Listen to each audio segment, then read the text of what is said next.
Bienvenidos amigos a esta reflexión del día de hoy. Saludo fraterno y cordial a todos los que me ven a esta hora. Gracias por acompañarme, muchachos. Hoy quiero hablarles de un tema. No, pues es que yo tan bobo que soy. ¿Para qué me voy a poner a decir que les voy a hablar de un tema? Pues les voy a hablar de la Biblia. ¿De qué más les voy a hablar? Hay un detalle que yo quiero que a ustedes se les meta en la cabeza cada vez que me escuchen, muchachos. Ojalá los protestantes me estén escuchando. Ojalá. Y es que la Iglesia Católica la fundó Cristo hace 2000 años. Y la fundó en Pedro, en Mateo 16, 18. Él fundó una sola iglesia, no 2, ni 3, ni 4, ni 20, ni 1000. Una. Y esa iglesia la fundó hace 2000 años. Por eso, si usted en estos momentos está perteneciendo a otra iglesia diferente a la Iglesia Católica que fue la que fundó Cristo, permítame decirle, muchachos, que usted nada tiene que ver con Cristo. Nada es nada. Por eso la Biblia se basa en la doctrina de Cristo. Cristo crea una doctrina, enseña una doctrina. ¿Cuál doctrina enseña a él? La que el Padre le enseñó a él. Y por eso el Hijo, que es Jesús, va y enseña a sus discípulos lo que el Padre le dijo que había que enseñar. Y esa doctrina se ha venido cumpliendo durante estos 2000 años. Durante 2000 años se ha venido predicando ese evangelio. Por eso, vuelvo y le repito, si usted en estos momentos está en otra iglesia diferente a la de Cristo y le han metido en su cabecita que por ahí hay salvación, permítame decirles, no hay salvación por ahí, no hay nada. Es un camino errado, es un camino que no le conduce absolutamente a nada, porque usted va a descubrir en las lecturas que si Jesucristo dio una orden, se debe cumplir. Porque cielo y tierra pasará, pero la palabra de Cristo no pasará. Y hasta la última tilde y coma de la palabra se cumplirá. Por eso, vuelvo y le repito, si usted está en una doctrina diferente, pentecostal, testigos de Jehová, adventista, luz del mundo, y cuanta iglesia se le haya parecido a usted, y usted crea que porque le hablan bonito de Cristo, esta va a encontrar la salvación, yo le repito, con la Biblia en la mano, no hay salvación a menos que usted regrese al redil y se arrepienta de ese pecado que estás cometiendo, que se llama un pecado de apostasía. ¿Y qué es apostasía? Apostatar en contra de la doctrina de Cristo. Puedes aleluyar, alabar, glorificar, todo lo que quiera, pero si usted no le obedece la doctrina de Cristo, usted no está en nada. Entonces haga esa reflexión, no se deje guiar por un pastor mentiroso, que nunca lo va a llevar a la verdad, nunca lo va a llevar a la verdad, porque siempre lo va a separar de la iglesia, de la doctrina de Cristo, que es la Iglesia Católica. Ojalá escuchen eso. Vamos a persignarnos, muchachos. En el nombre del Padre, del Hijo, del Espíritu Santo. Amén. Y al leer estas lecturas, ustedes se van a dar cuenta de lo que estoy diciendo, para que no piensen que son palabras de César Arias. No, es porque está escrito. Era un hombre bueno, lleno de Espíritu Santo y de fe. En aquellos días,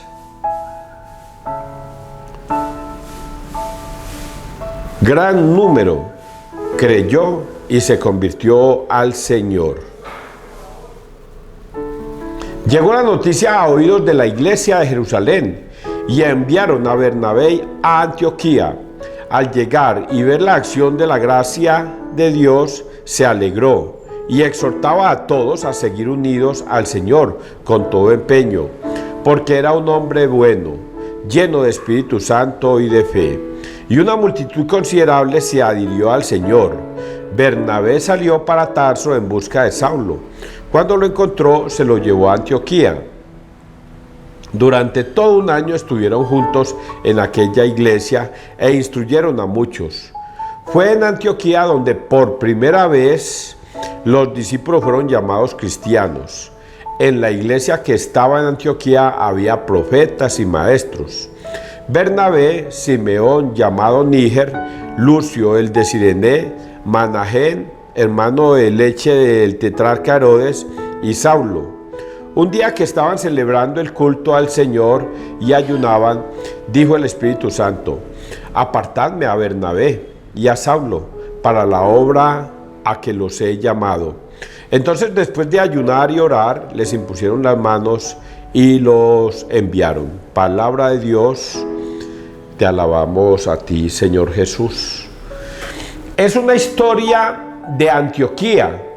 Bernabé no es discípulo de Cristo desde que él lo conoció, no. Él vino a convertirse mucho tiempo después.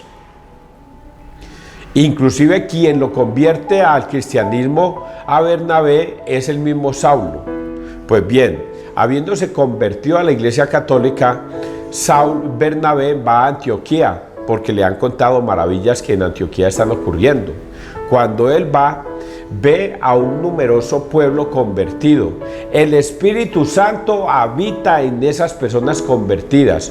Una persona, para poder regresar a la Iglesia Católica o pertenecer a la Iglesia Católica, debe ser que el Espíritu Santo lo ha llamado. Porque César Arturo Arias hable, diga, cante, murmure y diga cuanta disparatada se le ocurra, una persona se va a convertir. No, si el Espíritu Santo no ahonda en esa persona, así yo le diga misa, no se va a convertir. Pues sucede eso aquí en este evangelio, en esta primera lectura. Cuando lo encontró, aquí, a ver, empecemos ya ahorita sí desde el principio. En aquellos días gran número creyó y se convirtió al Señor. ¿Por qué creyó y se convirtió al Señor? Porque el Espíritu Santo se reveló en esas personas. Por eso se convirtieron a la Iglesia Católica. Recordemos que eran pueblos paganos, pueblos gentiles, y se convirtieron y regresaron a la Iglesia. Llegó la noticia a oídos de la Iglesia de Jerusalén. ¿Qué llegó a oídos de la Iglesia de Jerusalén? Que en Antioquía muchos se habían convertido, muchos. ¿Quiénes estaban en la Iglesia de Jerusalén? Los apóstoles. Pedro y todos los 12 apóstoles estaban allí. Pues bien, ellos tomaron la decisión de mandar a Bernabé como obispo, digámoslo así, a mirar, a cerciorarse de esa bondad que estaba. Y enviaron a Bernabé a Antioquía. Bernabé llega a Antioquía, al llegar y ver la acción de la gracia de Dios, se alegró y exhortaba a todos a seguir unidos al Señor con todo empeño. Al ver la gracia, la acción del Señor. ¿Cuál es la acción del Señor?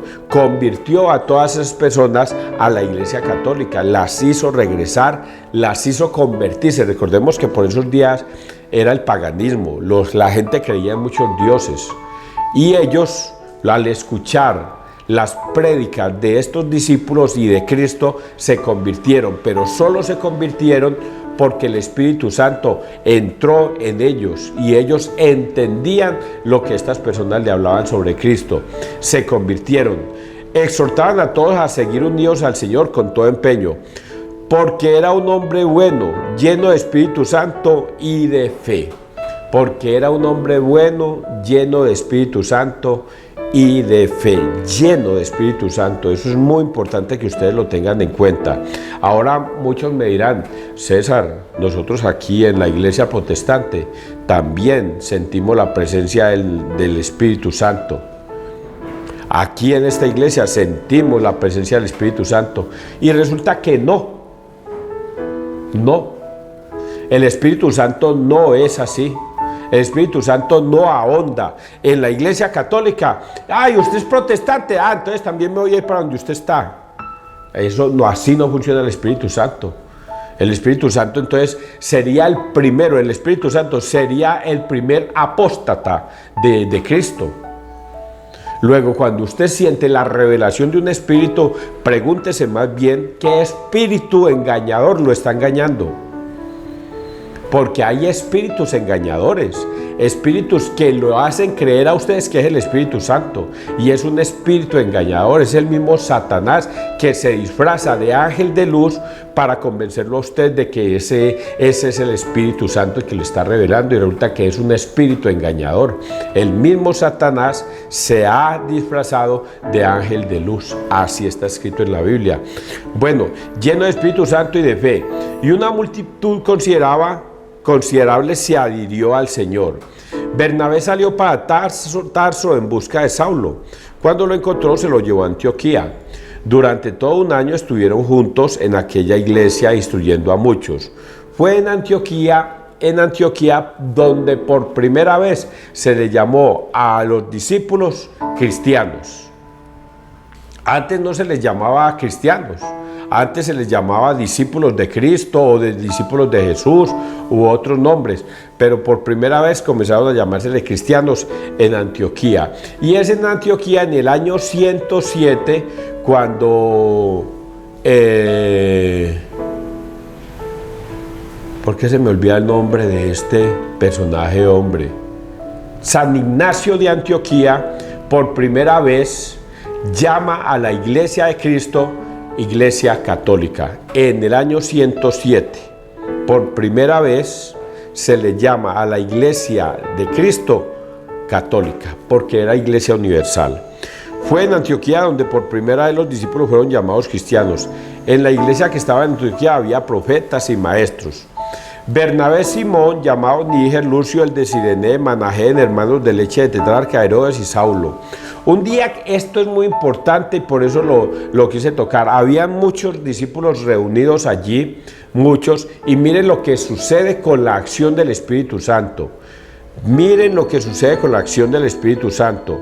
Un día que estaban celebrando el culto al Señor y ayunaban, dijo el Espíritu Santo: apartadme a Bernabé y a Saulo para la obra que los he llamado. Discúlpenme, pero es que tengo una rinitis horrible. El Espíritu Santo los tiene reunidos a todos. Están en el culto. El culto no es, óigalo muy bien lo que voy a decir con toda seriedad, el culto no es lo que las personas piensan que cuando los protestantes se reúnen es que a celebrar el culto. Oigan a estos, ese no es un culto. El culto es lo que la Iglesia Católica celebra todos los días, y es la Santa Misa, solo que nosotros ya no le llamamos culto, le llamamos Santa Misa, pero ese es el culto. ¿Qué es el culto? El culto es donde se reúnen unas personas a hablar y a celebrar el ritual de la Eucaristía. Y para poder que haya culto, óigalo muy bien lo que estoy diciendo, para poder que haya culto tiene que haber un sacerdote presente que sea el encargado de mostrar y presentar el pan y el vino, consagrar el pan y el vino. Si no hay un sacerdote presente, es una reunión social, lo que hacen los protestantes, que les llaman culto. Eso no es culto, es una reunión social donde se reúnen a cantar, a alabar y a aleluyar a Cristo, pero a eso no es un culto, porque para poder que haya culto tiene que haber un sacerdote consagrado. Y pregúntese cuál iglesia protestante tiene sacerdotes consagrados. Ni uno, ni una iglesia protestante, ni una en el mundo tiene sacerdotes consagrados. Pastores mentirosos tiene por montones, que se autonombraron pastores, profetas y de todo, pero que fueron consagrados por Cristo, no. ¿Y por qué estoy diciendo esto, muchachos? Por esto que viene a continuación. Lo estoy diciendo porque dice aquí el Espíritu Santo: apartadme a Bernabé y a Saulo para la obra que los he llamado. Entonces, después de ayunar y orar, les impusieron las manos y los enviaron. ¿Sí entendieron? Les impusieron las manos y los enviaron. ¿Qué significa eso? Póngale cuidado a esto. Recordemos que cuando iba Saulo de camino a Damasco, se le apareció Cristo en persona, Jesús en persona, lo tumbó de la cabalgadura y le cegó las vistas. Y Jesús le dice a Saulo: Saulo, Saulo, ¿por qué me persigues? Y Saulo le pregunta: Señor, ¿quién eres?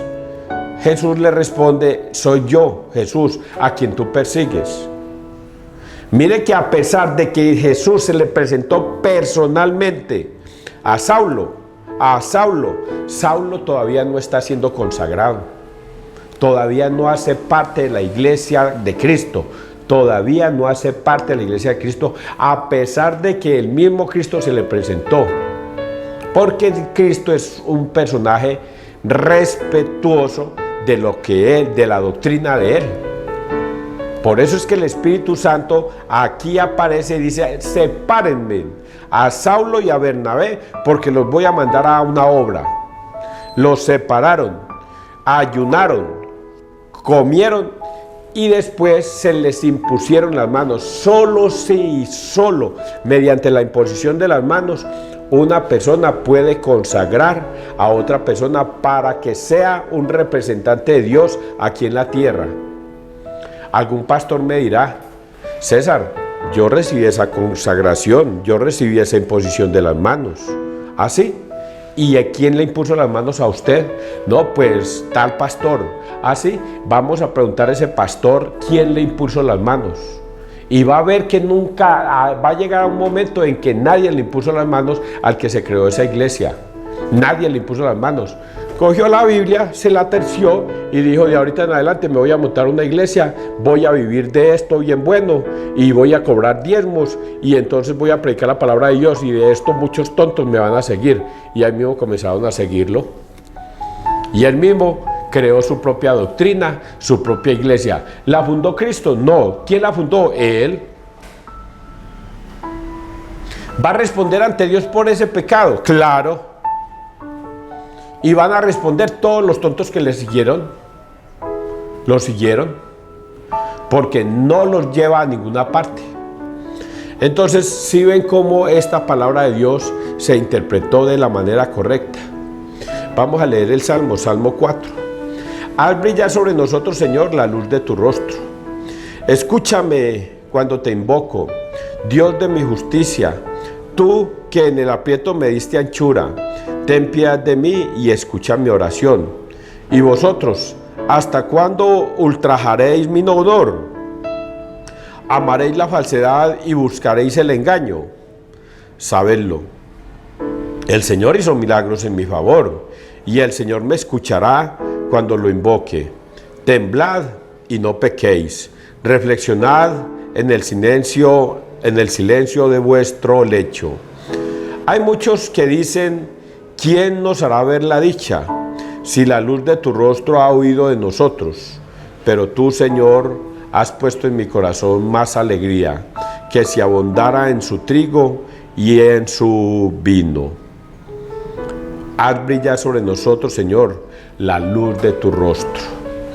Este salmo, vuelvo y repito, este salmo solamente lo lleva a las personas que están en Cristo, que viven en Cristo y conjugan con Cristo su doctrina. Un protestante puede decir que este salmo le toca a él, y sí le toca a él. Le voy a decir en qué parte le toca a él, en esta parte. Sabedlo, el Señor hizo milagros en mi favor, y el Señor me escuchará cuando lo invoque. Hay muchos que dicen, esta es la que le toca a los protestantes. Hay muchos quien dice: ¿quién nos hará ver la dicha si la luz de tu rostro ha huido de nosotros? Pero tú, Señor, has puesto en mi corazón más... No, este tampoco es. Espere a ver, lo encuentro, hombre. A ver. Escúchame cuando te invoco, Dios de mi aprieto, me dice: ten piedad de mí y escucha mi oración de vosotros. ¿Hasta cuándo ultrajaréis? Aquí. Ten piedad de mí y escucha mi oración. Y vosotros, ¿hasta cuándo ultrajaréis mi honor? Amaréis la falsedad y buscaréis el engaño. Muchos ultrajan el nombre del Señor. Es una cosa terrible, porque cada vez que usted, amigo protestante, dice que no hay necesidad de ir a confesarse con un sacerdote porque él no tiene poder aquí en la tierra para perdonar pecados, está ultrajando el nombre del Señor. Porque en Juan 20, 21, 23, Dios ordena la confesión de los pecados. Y cuando usted dice que no hay necesidad de ir a confesarse con un sacerdote, está ultrajando el nombre del Señor. Lo mismo sucede con la Eucaristía. Jesucristo ordena comer su cuerpo y su sangre en la Eucaristía y ustedes dicen que no, que Él no está presente ahí. Están ultrajando el nombre del Señor. Y eso es algo que ustedes deberán responder. ¿Hasta cuándo ultrajaréis mi honor? Amaréis la falsedad y buscaréis el engaño. Vamos a leer el Evangelio, Mateo 5, 13 y 16. Vosotros sois la luz del mundo. En aquel tiempo dijo Jesús a sus discípulos: vosotros sois la sal de la tierra. Pero si la sal se vuelve sosa, ¿con qué la salarán? No sirve más que para tirarla afuera y que la pise la gente. Vosotros sois la luz del mundo. No se puede ocultar una ciudad puesta en lo alto de un monte. Tampoco se enciende una lámpara para meterla debajo del celemín, sino para ponerla en el candelero, y que alumbre a todos los de casa. Brille así vuestra luz ante los hombres, para que vean vuestras buenas obras, y den gloria a vuestro Padre que está en los cielos. Palabra del Señor. Gloria a ti, Señor Jesús. 3 ejemplos pone Jesús para exaltar la razón de existir de este mundo. La primera: vosotros sois la sal del mundo. La segunda: vosotros sois la luz del mundo. Y la tercera: vosotros sois la lámpara que ilumina el mundo. Y dice, de cada uno, dice lo siguiente: por la sal. ¿Qué es la sal? Cuando nosotros creemos que ese Señor, ¿por qué me dice que yo soy salado? A eso no se refiere Jesucristo. Uy, no, usted es pura sal, o sea, un hombre que no tiene suerte, un hombre que todo le sale mal. A eso no se refiere Jesús. Cuando Jesús se refiere en esta parábola, se refiere a que nosotros somos lo que le damos gusto a la comida. La sal. La sal, cuando usted se va a comer arroz y el arroz está insípido, no tiene sal, no le sabe rico. Lo mismo cualquier comida. Si no tiene una pizca de sal que le dé gusto a esa comida, usted dice: no, esta comida se echó a perder, le falta sal, le falta gusto. A eso es que se está refiriendo el Señor.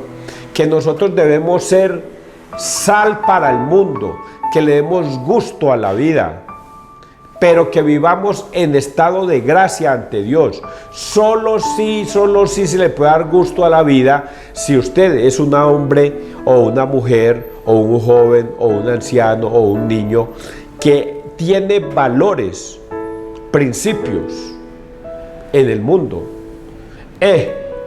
Mira, allá va César.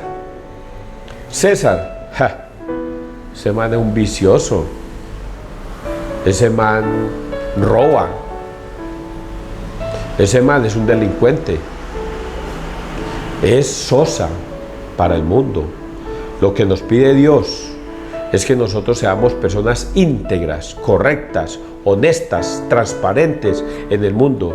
Que cuando usted vaya por la calle, la gente diga: ahí va un gran ser humano. Ahí va una persona que tiene valores y principios. Una persona que sabe educar a sus hijos. Una persona que no es capaz de robarle nada a nadie. Que tiene los principios y los valores de la honestidad. Y siempre actúa por el bien. Habla y de su corazón no brota sino bondad, amor, misericordia, esperanza, no, cosas nobles. Esa es lo que Dios nos pide para hacer sal en el mundo, que nuestra sal no se vuelva sosa. Un político Un político es un hombre de bien cuando llega y todos le creemos. ¡Ah, qué hombre tan bueno! Lo subimos allá porque va a ser un hombre bueno. Y resulta de que estando en el poder comenzó a robar. Se volvió corrupto. Comenzó a utilizar el erario público para sus propios beneficios y el de su familia. Y se corrompe. Es ahí cuando dice la sal se vuelve sosa. Era un hombre correcto, pero el poder lo encegueció, lo embruteció. Y ahora es un hombre falto de principios y de valores. Y lo mismo sucede con el segundo y el tercer ejemplo. Debemos ser luz para el mundo. Es el mismo ejemplo. Cuando dice debemos ser luz, no sirve más que para tirarla afuera y que la pise la gente. Vosotros sois la luz del mundo. No se puede ocultar una ciudad puesta en lo alto de un monte. Tampoco se enciende una lámpara para meterla debajo del celemén, sino para ponerlo en el candelero y que alumbre todos los de la casa. Brilla así vuestra luz ante los hombres, para que vean vuestras buenas obras y den gloria a vuestro Padre que está en los cielos. Lo mismo. Nuestra conducta, nosotros debemos ser luz, ejemplo de sociedad, que es lo que siempre buscamos. Que todos nuestros jóvenes sean ejemplo de sociedad, que el alcalde sea un ejemplo de sociedad, que el sacerdote sea un ejemplo de sociedad, que el abogado sea un ejemplo de sociedad, que todos seamos ejemplos de sociedad para el mundo, pero muy especialmente dice aquí para nuestra familia, que nuestros hijos digan, ese papá mío tiene muchos valores y a ese papá es el que yo voy a imitar. Así es como yo quiero ser en la vida. Pero cuando un papá es corrupto, ¿qué va a esperar de los hijos? Que los hijos se les salgan igual o peor, que les salgan malvados. Y suele pasar que los hijos, viendo la conducta del papá, se van por el mal camino. Y el papá no tiene cómo llamarle la atención porque él sabe que él obra de igual manera. Es lo que hoy el mensaje bíblico nos está enseñando en este gran evangelio. Espero que ustedes logren entender, muchachos, para yo empatar todo este tema. Solo la Iglesia Católica enseña la doctrina de Jesucristo con todos sus fundamentos. Todos sus fundamentos.